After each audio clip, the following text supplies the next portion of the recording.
And that's what you do. 4 days. 4 days. Yes, Shauna. My question is for you is when they're in this rate, like when they cry, they're upset. They truly are upset. So how is it they're calm, like you just come in there calmly and you would say to them, I want you to sleep, I believe in you, you can do this kind of thing. Yeah. And doesn't it enrage them more, you being in there kind of? Well, doesn't it make it feeds the fuel, like it fuels the fire? Shauna, great question.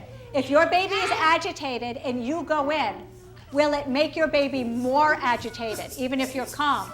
Well, the thing is that sleep is a family issue. Some people like just to let baby work it out himself.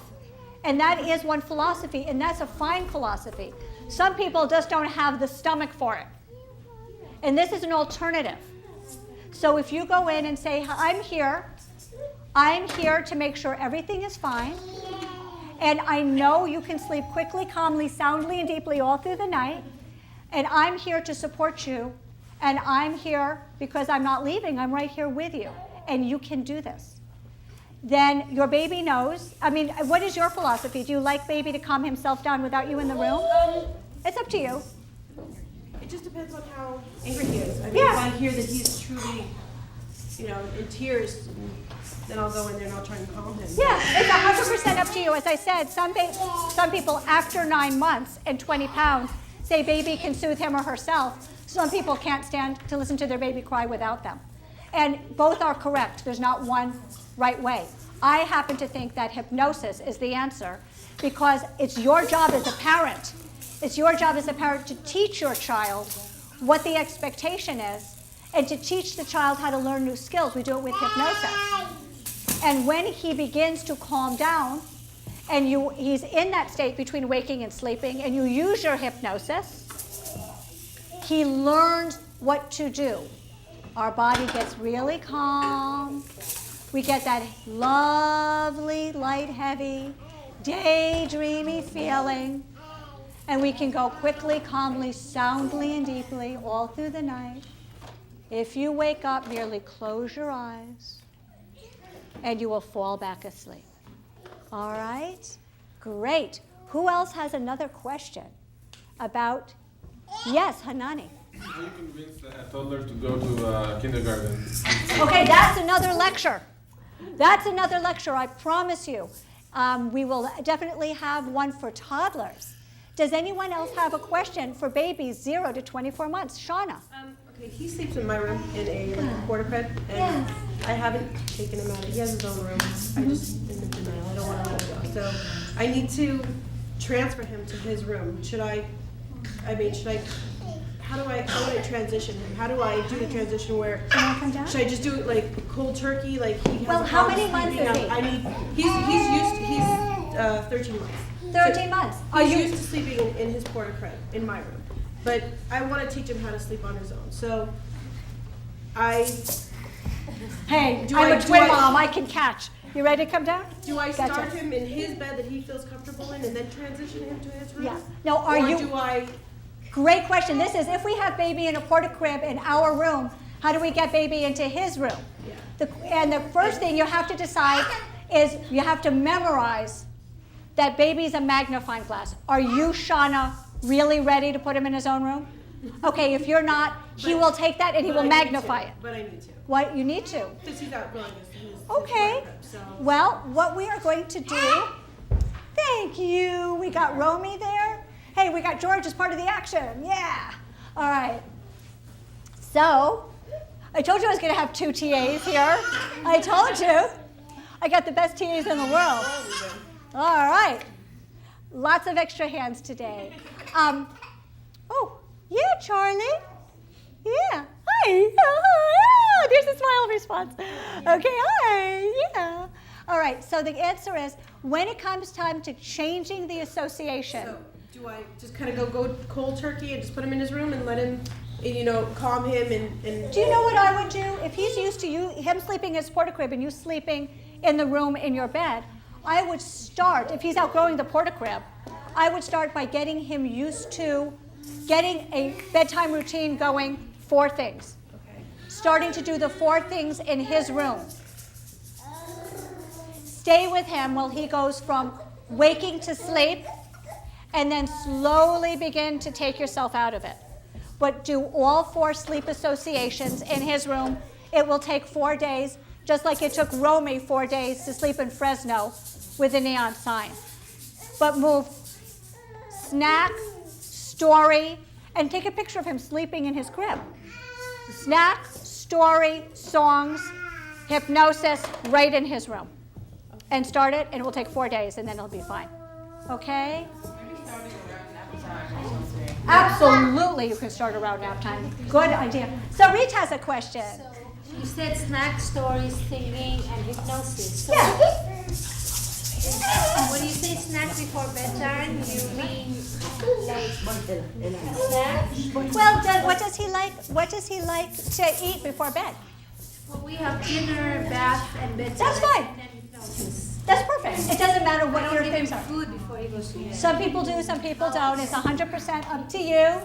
It's 100% up to you. It depends on when you're eating dinner. Sorry, there's no correct way to do it. There's my way of doing it, and there's 1,000 other correct ways of doing it. The American Academy of Pediatric Medicine says all you need is a routine. Doesn't matter what routine it is. Everybody has a different routine. Okay? Yes, do we have any other questions today? All right. Hanani, because we have time, how do you convince a 3.5-year-old to go to kindergarten? Kindergarten. He's school. All right. First of all, we memorize this. Your child might be smarter than you, but you're wiser than your child. Does everybody agree with that? Everybody agree? Your child might be smarter than you. And here, hypnosis has worked on this child right here. Everybody look at that. This child is sleeping quickly, calmly, soundly, and deeply all through his nap, waking up feeling refreshed. All right, guys. You are wiser than your child. And what you do is you begin to use hypnosis. Take a picture, make a book. Take a picture of the school, take a picture of the teacher, and before bed, Hanani, you say, you will be going to school. In the morning, you will wake up feeling refreshed and excited. And here's a picture of the school. And you will go there, and you will meet the teacher, and you will play with the other boys and girls, and you will stay. And we use it as a post-hypnotic suggestion. Would you like to know how to transition? Who's transitioning? Hanani or Sarit? Who's going to transition him? When you are transitioning a child into school, are you ready, guys? Because you're all going to be doing it. Go into the school and park yourself in one corner, just like Angie's doing right now. Park yourself. Now, 2-year-olds have the attention span of a 2-year-old. I'll say it again. All 2-year-olds have the attention span of a 2-year-old. Your child will sit on your lap. You sit on your lap like this. But then your child will see the finger paint and the trucks. And your child will get up and walk towards the items. Keep sitting. If your child ever wants to show you something, he needs to bring it to show to you. And then we do that for 1 or 2 days, and then we begin to leave for 5 minutes, 10 minutes, 20 minutes, and through the day. But the only way to get this done is when you go the first day, you park yourself in one corner and wait for your child to walk away from you. Do we have any other hypnosis and mommy and me questions? Okay. Do we have any other hypnosis and mommy and me for baby sleeping through the night? Thank God, they're both sleeping through the night. Anybody else have a question?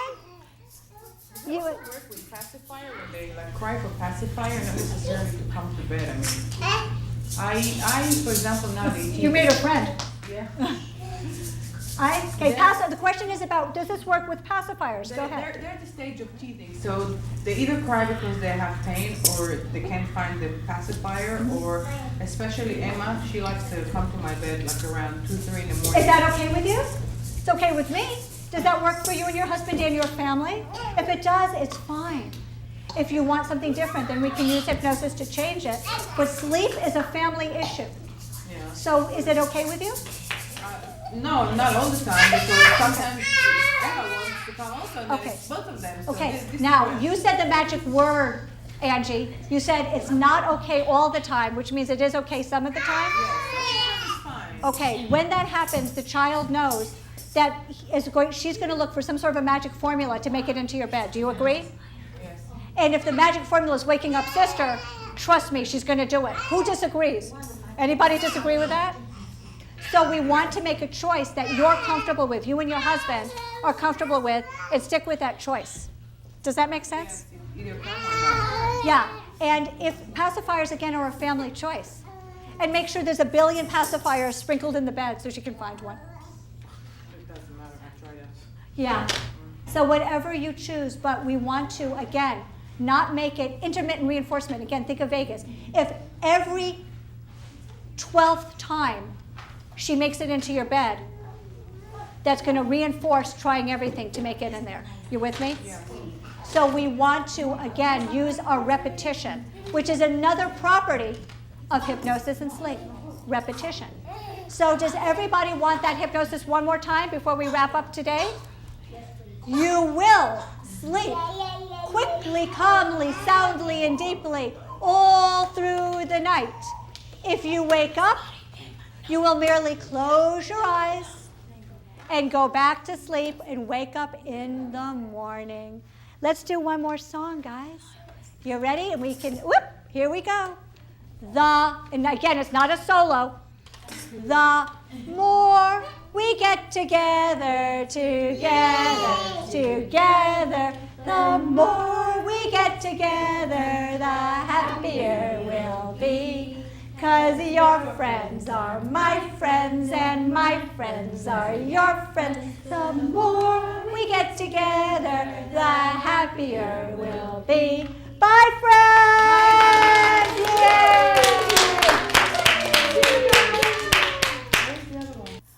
Moms, dads, friends, babies, thank you so much for coming to the American Hypnosis Association presentation of Hypnosis and Mommy and Me, using hypnosis to help your baby sleep through the night. Goodbye.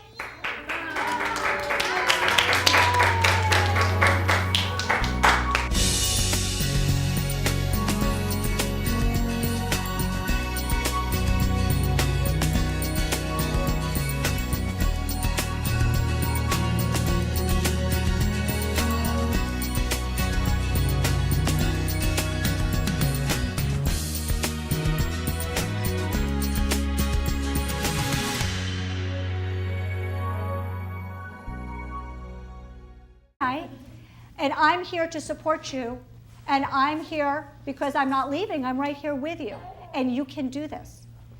Then your baby knows. I mean, what is your philosophy? Do you like baby to calm himself down without you in the room? It's up to you, and that's what you do. 4 days. 4 days. Yes, Shauna. My question is for you is when they're in this rate, like when they cry, they're upset. They truly are upset. So how is it they're calm, like you just come in there calmly and you would say to them, you know, I want you to sleep, I believe in you, you can do this kind of thing. Yeah. And it doesn't enrage them more, you being in there kind of? Well, like, doesn't now- it make it feeds the fuel, like it fuels the No. fire? Shauna, great question. If your baby is agitated and you go in, will it make your baby more agitated, even if you're calm? Well, the thing is that sleep is a family issue. Some people like just to let baby work it out himself. And that is one philosophy, and that's a fine philosophy. Some people just don't have the stomach for it.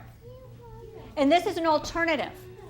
So if you go in and say, I'm here to make sure everything is fine, and I know you can sleep quickly, calmly, soundly, and deeply all through the night.